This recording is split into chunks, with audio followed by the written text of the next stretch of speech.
আসসালামু আলাইকুম, কেমন আছেন সবাই? আজ আপনাদের জন্য তৈরি করব ব্যানানা কেক।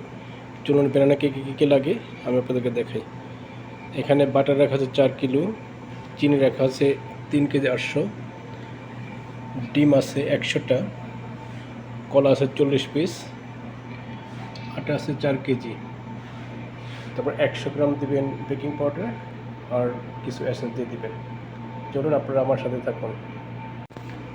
চিনি ও বাটার দিয়ে দিলাম, এখন এটাকে বিট করব।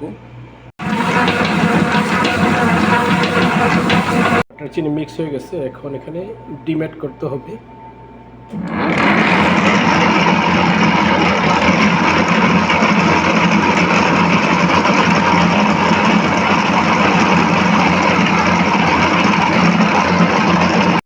বাটার চিনি ডিম মিক্স করার পর আটা, কলা, বেকিং পাউডার সব দিয়ে দিলাম।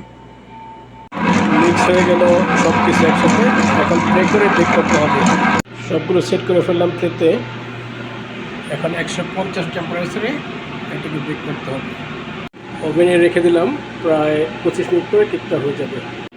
কেকগুলো অনেক সুন্দর ব্রাউন কালার হয়ে গেছে। কেকগুলো হয়ে গেছে, এখনই নামিয়ে ফেলবো। হয়ে গেল মজাদার ব্যানানা কেক।